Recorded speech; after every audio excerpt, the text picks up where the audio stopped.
S.P.D coming at you with a video review. This time we're taking a look at the new, brand new, re-released Mighty Morphin Power Rangers Megazord. This is the new one. This is the old one from 20 years ago. God, no, not that long ago. 1993. I got this guy for Christmas in 1993. Picked this guy up. Got him at Toys R Us. He is in fact more expensive at Toys R Us. This guy at Toys R Us was $29.99. I have seen him at Walmart for $19. Now that was on sale, but I have seen him for 19 bucks at Walmart. As you can see, they are different. They look significant, well, not significantly different, but there are differences, and I am going to highlight those differences throughout the entirety of this review. So we're going to start with breaking them down into their components, which I will show you in a second. And here we go. We've got both teams, the new team and the old team, broken down into their components. I don't know if you can notice it already, but there is already a major difference in size between these figures. Look at the Tyrannosaurus on their own. The old stuff's bigger. I mean, I don't know if it's better to be bigger like this, but they are significantly different in size. There is a significant difference in size. Also, there is a difference in styling, which I will now show you. We're going to start off with just kind of splitting them off, or the way this review is going to go is I'm going to show you the individual components compared from then to now. And I want to highlight the differences between Bandai now and Bandai then. I'm going to preface this with something. There are differences. There are major differences. But I can't fault Bandai for doing what they did, except for one thing, which I'll get into a little bit later. The big difference is cost. Producing the older figures back in 1992, 1993 cost a lot less than producing these figures. It's evident in the size, it's evident in the materials, it's evident in the styling and combination. It's just overly, almost a completely different figure mechanically. If you excuse me, I'm going to move this light down just to get a little bit better light. So let's go ahead and just show you the differences. Alright, so we're going to begin with the Triceratops.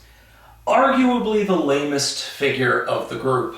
It is a Triceratops tank, and some differences that you notice right off the bat. One, the size. This guy is significantly smaller than his original counterpart.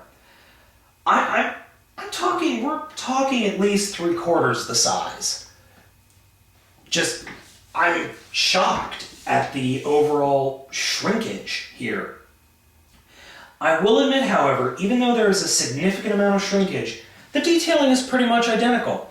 The detailing on the sides, the stickers are different, but you still have, and excuse me, this figure is very dusty, you still have molding on the treads, you still have the molding of the body. The molding is almost identical, except on this, it's actually a lot blockier. It's more right angles as opposed to this guy, which is much smoother.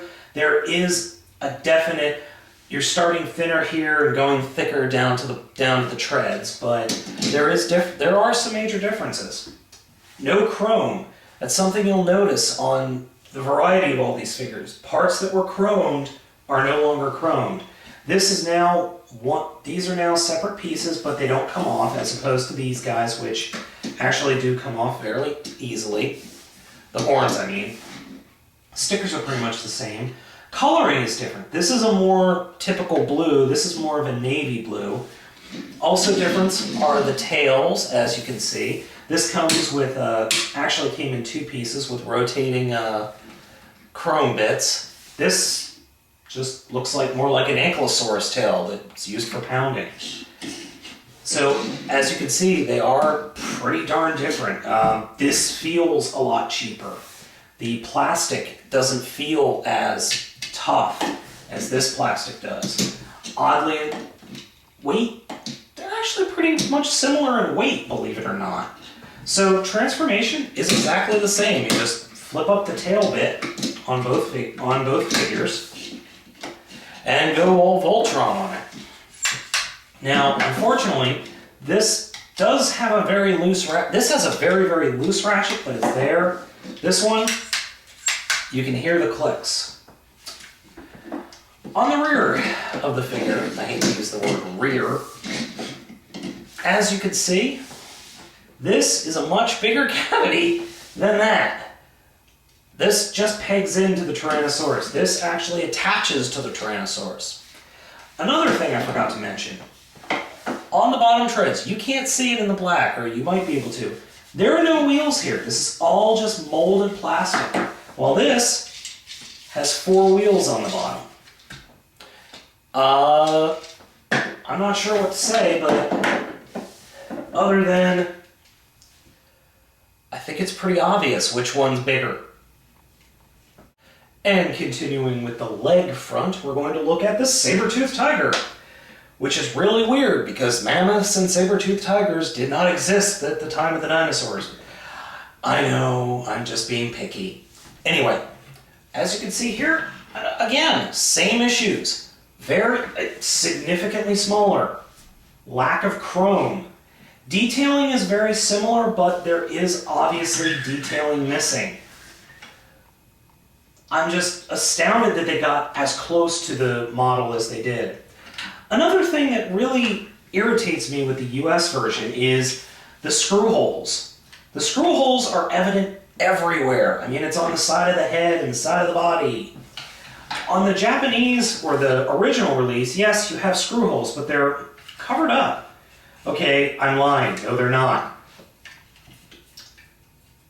I'm a dumbass. But, again, the stickering is very similar. I will give them that. And the detailing is also similar, but the size, I can't get over the size difference. I mean, it's so much smaller. And the lack of chrome plastic is really, I really do miss it. I mean, it really makes these figures pop, and these guys are just ho-hum plastic. And the gray is different as well. I'm not sure if that's showing up all that well, but the gray plastic is much more colorful, or a much lighter gray than here. And obviously the paint apps and stickering are missing as well. But transformation for both are the same. Loop up those, collapse the legs, form Voltron. As you can see here, unlike on this one, you've got minor ratcheting, you've got major ratchets going on the old figure. And, of course, the connector's completely different. But the sizes, again, are significantly different. So, as you can see, the size of these guys, totally different. And here we have the woolly mammoth, or mastodon, as they say in the beginning. As you can see, size difference again. One thing that is different that I actually do approve of is the trunk. I never liked this hollow trunk on the original, and I like the way they handled it in the US, in the re-release, a little better. Another thing is the coloring of the head. The head's black here, it's more gunmetal there. Chrome, again. On the original, the trunk actually moves. On the new one, it's stuck in place. Differencing in stickers, as you can... there are differences in the stickers, as you can see. But overall, the Mastodon, I think, changed the least, other than some of the paint apps. But still, it is a significant change. And here we have the Pterodactyl. Old versus new. Again, huge difference in size. Now, also, I will admit that I actually like the coloring of this one better. It's much more red, a much more vibrant red. It's a metallic red as opposed to a flat red on here. But as you can see, this one is much broader, bigger wings, just looks better, I think. This one's a little more compact, different glossy sticker here. Now it came with that sticker applied, I had to apply the others. I like this better, the sticker on the old one. Head is much longer, much more elongated. Head is pretty much the same. The feet guns are significantly smaller on the new one. One major thing, the detailing on the back. Normally I wouldn't pay attention to this, as this has stickers back here. It's just better, it's more dynamic. This is just a flat gray piece of plastic. Nothing interesting, just boring. There is also one other thing. When you go to form the chest piece on both of these, I want you to notice something. On the new one, there is a huge, I'd say 8 to 1/4 inch gap right here. The wings don't fold flat, it's just this huge gap. While on the original, there is no gap. It sits on a piece of plastic. I mean, there is no gap. Yes, there's a little gap here, but that's just the molding. As opposed to, oh my God, huge gap. I mean, I could drive a sword through there. So, that's the main differences there with the pterodactyl. It's not looking good for the new guy. Not looking good one bit. And last, but by no means least, we have the Tyrannosaurs. So, there are actually some major differences here. The first of which is the size. Obviously, the old one is bigger. That's been a recurring theme.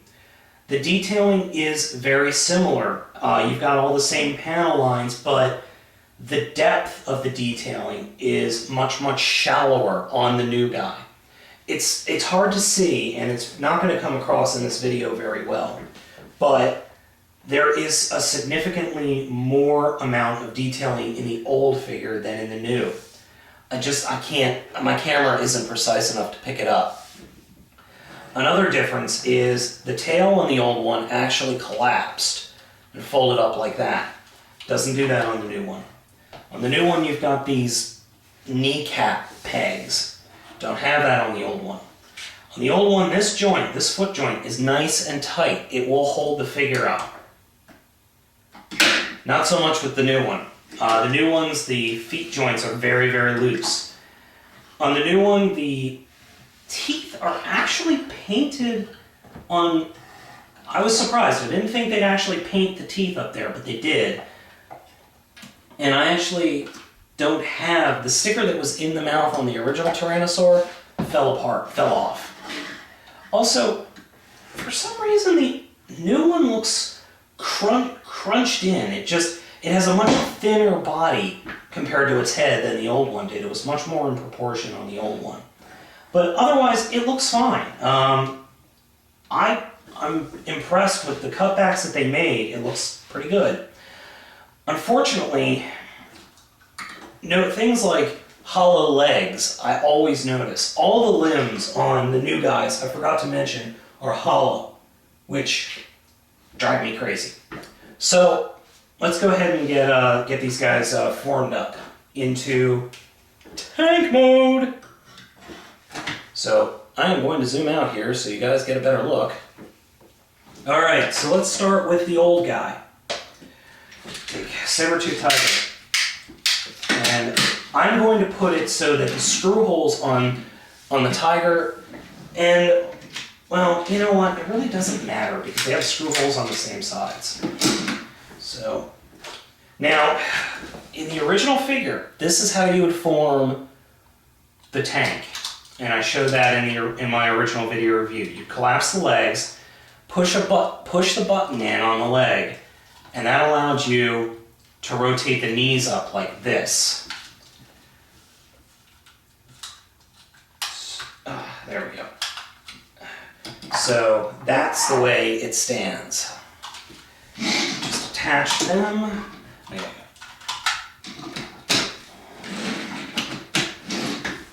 And then we've got Mastodon, or Boy Mammoth, or whatever he's calling himself this week.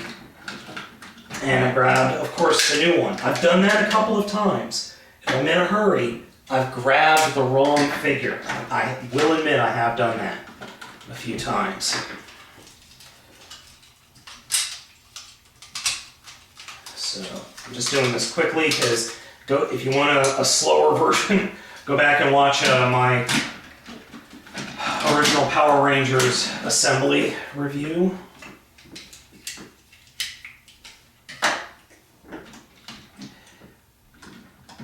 Alright. And here we go. He's all done. Gonna put him off to the side. Now for the new one.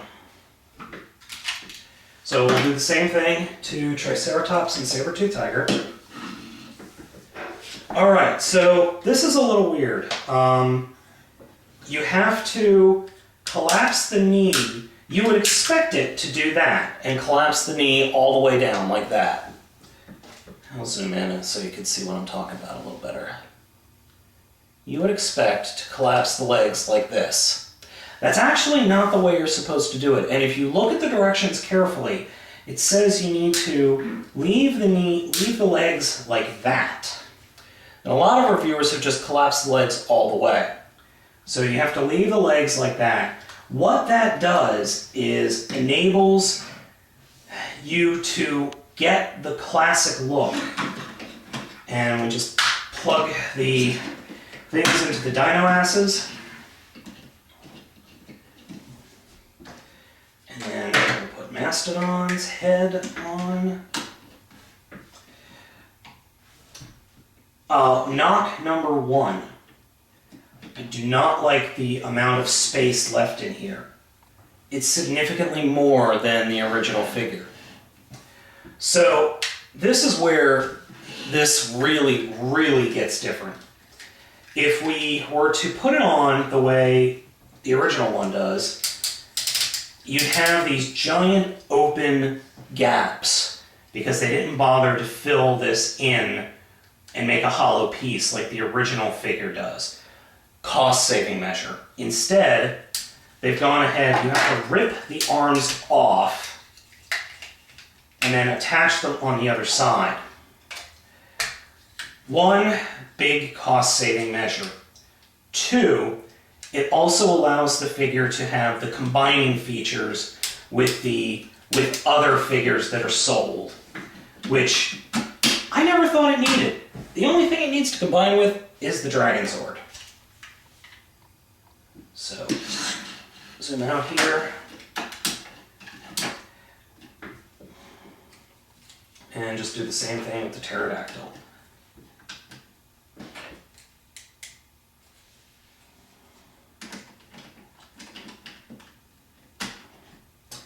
And there we are done. As you can see, and I will zoom out here so you can actually see, there is a significant size difference. Just Dino Tank is significantly smaller with the new guy. Yes, you can get the cannons to face more forward, you can do that too, but it's significantly smaller. I mean, significantly smaller. I mean, we're talking, I'd say 3/4 the size, again, maybe 80% the size. And it's really hard to say for me which I actually like better. This is more cohesive to me and more original to the show, but this isn't bad. It's close, but it's not bad by any means, except for that giant gap right there. But they're basically the same. Basically. A kid today is not going to be upset if he gets this guy. Alright, so this is the Dino Tank mode. Let's go ahead and get them merged in, or combined into the Megazord mode. I'll start with the original first.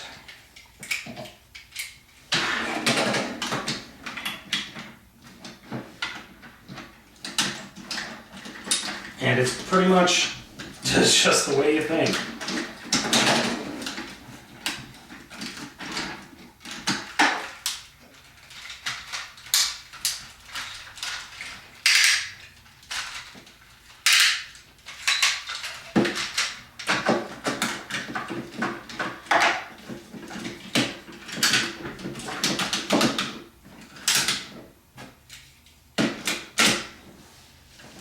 Sorry, that wasn't on camera, but I wanted to just get it merged up really quickly. All right, so the new one. It's kind of the same. All right. So, you know, if we leave the arms, you're going to have hollow fists, so you actually need to swap the arms, which, I'm sorry, is stupid. But they wanted to add a gimmick, and they wanted to add functionality to the overall figure so they can make more money on more toys, which, business decision, I can't be mad at that. It was just a business decision. All right, so this gets a little weird. Ooh, hot. Hot. Sorry, wanted to move my lamp. This is a little weird. First off, it's hard as hell to get my fingers in here to open this. I actually have to drop one of the arms, dino arms, in order to get in there to pull the tab. For some reason, they changed the hinges on this guy, so it doesn't quite work. You have to pull down, open the mouth all the way, and then push down, and then close the mouth. And then fiddle with it and hope everything lines up right. I don't understand that. I just don't understand that. Then you split that open, and plug that in. Alright, so, as you can see, as you can't see, as I fiddle with the camera, as you can now see, the old guy is almost a whole head taller than the new one. Styling is pretty much the same, similar stickers, but the proportions are all different. Originally I thought that the pegs would add a functionality. Well, no, you can kick somebody in a very uncomfortable angle. Other than that, it doesn't add any functionality. I will admit, with the changes that they've made, the overall look is better. I will admit that. I like the overall look better. It just has a more refined robot look. You don't have the thunder thighs. You've got what appear to be knees. You've got just an overall more organic look to the figure. But that does come up, and some other paint apps are actually pretty nice. I like the golden crest here. I actually like that being all gold as opposed to just a little bit of yellow. I like the slight remolding on the angle of the horns. These are more upright than there. It is a much more lithe figure. Unfortunately, what goes as a nose painting of the nose crest looks crappy, but I do like the look of the figure. He is overall smaller though, as you can see. I don't hate this figure. I want you to realize that. I want you to understand, I don't hate this figure. I actually do like it. But the changes they've made make it a different figure and make me worry that they're going to significantly and irrevocably and just destroy a Dragonzord if they release it. I don't know if they're going to release a Dragonzord or not. I hope they do, but it's going to change the way the Dragonzord works significantly. The Dragonzord is going to have kneecap pegs. It's going to have a much smaller body. I understand why they made the decisions to make this guy the way they did. He's not a bad figure. If you're a kid today and you get it, you're not getting a bad figure. You're getting a cheaper figure. You're getting a figure that has been brought down a level from the awesomeness that is this guy. Also, he is significantly lighter than this. I would say this is about a pound. I'd say this is about a half, or I'd say more, this is more about 1.5, maybe 2 pounds. This is about a pound and a half. It is significantly lighter. I understand the business decisions. I do. I just think that some of the business decisions do harm this figure. The collapsing tail, I would have loved a collapsing tail. I know that's not huge, but it's important. I would have loved no giant gap here. I would have loved to have the knees not on those weird joints. I'd like some chrome, but paint can fix that. All in all, if you don't have this guy, pick up this one. He's not a bad figure, and he is worth the money. But if you can get a hold of an original, get the original. But understand, this guy's not bad.